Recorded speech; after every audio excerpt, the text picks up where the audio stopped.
All right, your second projection. So second projection, okay, I wanted you to have your platform right here because I know you've just been itching, okay? Is A&M versus Missouri. Truthfully, don't know how A&M's only a 6 point favorite or 6.5 point favorite.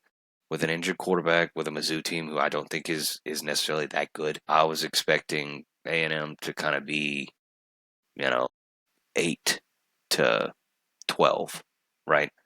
Um, but some of my biggest points right here are, obviously the first from Mizzou's quarterback being hurt.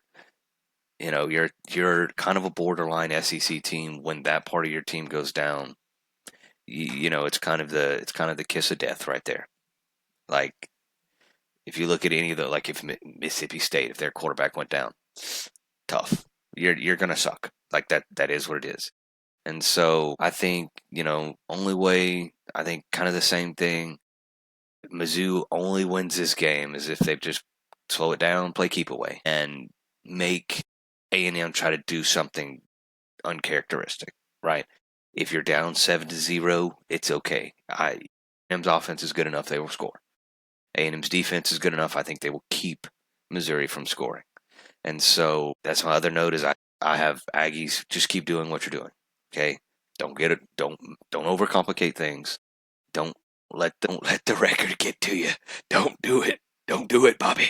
Like just stick to course. Don't try to do anything fancy. If Marcel Reed, if they to me is if Mizzou's gonna have to try to take one aspect of the game away.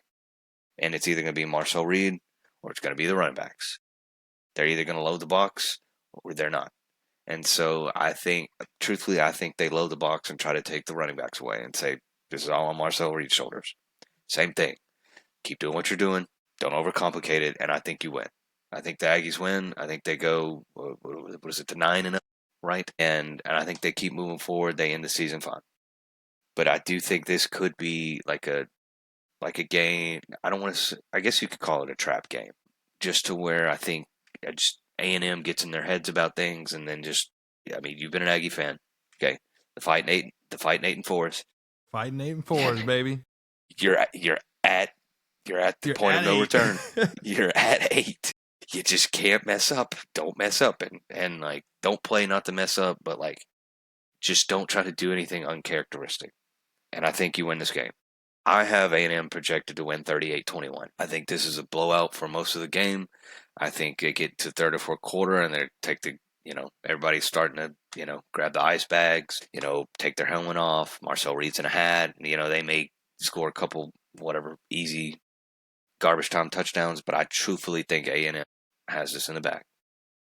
I know you're probably going to be like, yeah, but truthfully, if you just look at the two teams, if you just have a guy off, it's A&M all the way. I don't think it's even Mhm. close. Yeah, the way I have it phrased with Elko is, he's said it multiple times, is go in there and kick the door down.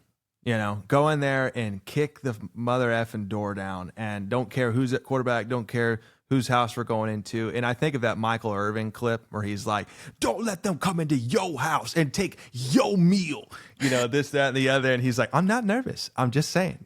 That's how I'm approaching this game as an Aggie fan from an unbiased perspective and what I truthfully believe in this game. I'm actually thinking we're going to go in there and knock their socks off, to be honest with you. The young freshman quarterback taking over for Pribula.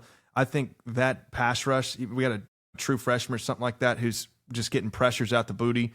And, he's got Cassius Howell on the other side, who that mentality and the way you watch him, that is a top 20 draft pick. He's going to get after the quarterback there. The only hope I think Missouri would have in this football game is to get Ahmad Hardy just rolling on the ground, and that front seven for Texas A&M, I think, is just too strong for that to happen. And then on the flip side, we've talked about it before, Marcel Reed and the offense itself behind Colin Klein can win in pretty much every way. They could throw it, they can run RPO, and they can run the ball. And they can control the clock late in the game if they need to. So explosive plays, methodical drives, I think those are all on the table for Texas A&M. But if you get in a turnover war and you can't stop the run with Ahmad Hardy, you can get yourself into some trouble. But I'm banking on that not happening. I think A&M goes in there and, like I said earlier, and kicks the doors down. I think they put a 40 bomb on them. I think it'll be 40-20.